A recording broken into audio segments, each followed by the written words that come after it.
नमस्कार, मैं वैद्य रिजू कुमार सुखम हॉस्पिटल देहरादून से।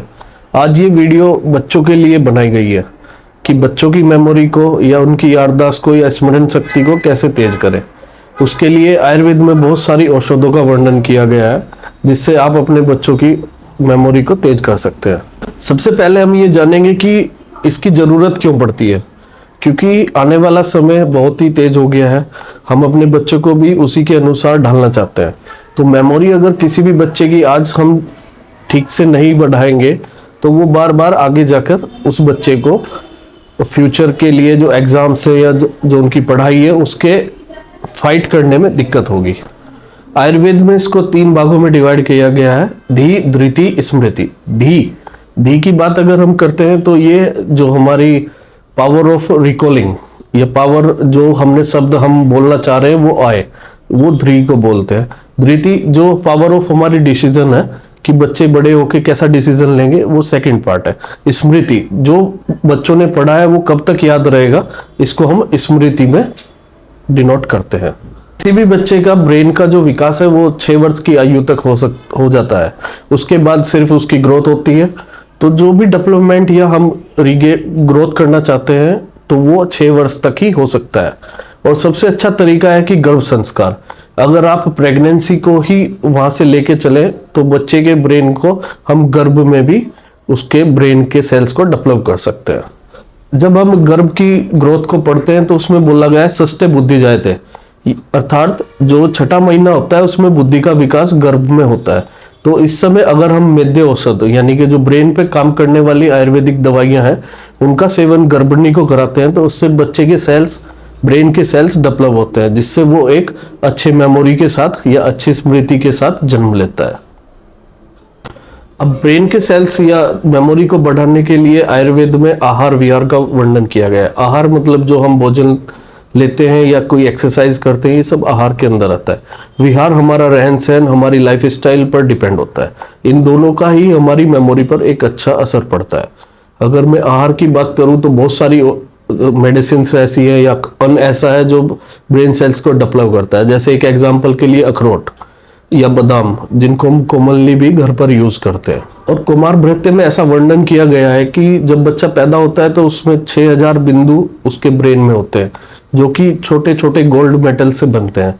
तो आयुर्वेद में ऐसा भी वर्णन किया गया है कि स्मॉल डोज ऑफ गोल्ड की देने से उसकी मेमोरी पावर तेज होती है, जिसको आयुर्वेद में 16 संस्कार जो जन्म से लेकर मृत्यु तक होते हैं उसमें भी सुवर्ण संस्कार के नाम से जाना जाता है। और इसको आजकल हर आयुर्वेदिक औषधालय या क्लिनिक्स पर प्रैक्टिस में लाया गया है, जिसको हम स्वर्ण प्राशन के नाम से जानते हैं। स्वर्ण प्राशन 0 से लेके 16 वर्ष की आयु तक के बच्चों के लिए किया जाता है। इसमें एक स्मॉल डोज ऑफ गोल्ड एश यानी कि स्वर्ण भस्म के साथ हम लोग मेद्य औषध जैसे शंखपुष्पी, ब्रह्मी, वचा, इन सब उसको घृत के रूप में बच्चे को देते हैं।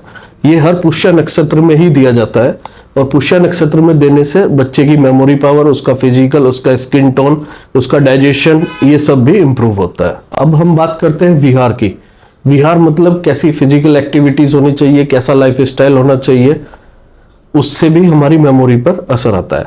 जैसे बच्चे को हम बचपन से या जब उसकी 3 वर्ष की आयु हो उसको मेडिटेशन या योगा के लिए करें, क्योंकि मेडिटेशन करने से सेल्स जो है वो डेवलप होते हैं ब्रेन्स के और एक अच्छे से मेमोरी पावर बढ़ती है। उसके अलावा बच्चे को योगा अभ्यास कराएं, उसको कपालभाति, अनुलोम विलोम इसकी भी प्रैक्टिस कराएं। उससे उसकी इंगला पिंगला नाड़ी दोनों शांत रहेंगी और उसके साथ साथ उसकी जो फिजिकल एक्टिविटीज है और ग्रोथ है वो इम्प्रूव होगी।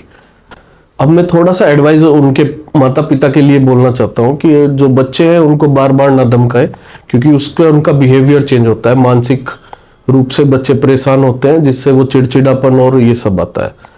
उसके अलावा बच्चे को जो गलती भी करता है तो उसको प्यार से एक्सप्लेन करें कि ये आपकी गलती थी, नेक्स्ट टाइम ऐसा नहीं करना चाहिए। ये सब अपने रूटीन में लाएं। उसके बाद उसको बार बार खाने के लिए फोर्स ना करें। अगर उसको भूख लगती है तभी खाने को दें, क्योंकि अगर ऐसा आप करते हैं तो वो इंडाइजेशन में जाएगा और उससे आने वाले उसमें बहुत सारी फिजिकल या शारीरिक रोग उसको उत्पन्न हो सकते हैं। अब हम बात करते हैं औषध। औषध मतलब क्या दवाई मेमोरी को बढ़ाती है। इसके लिए सबसे अच्छी जानी पहचानी दवाई होती है हमारी शंखपुष्पी। शंखपुष्पी मेद्य है, मेद्य के साथ वो ब्रेन को या स्मृति को बढ़ाती है। इसके अलावा दूसरी जो औषध आती है वो आती है ब्रह्मी। उसका भी अच्छा रोल है। और ये ठंडी होती है, शीत वीर्य इसका गुण है, और इसके साथ साथ ये ब्रेन को डेवलप भी करती है। तीसरी वचा, वचा उन बच्चों के लिए भी अच्छी होती है जो थोड़ा बोलने में डिफिकल्टी कर रहे हैं, तो उन बच्चों या सेरिब्रम पाल्सी के बच्चे भी वचा का सेवन कर सकते हैं।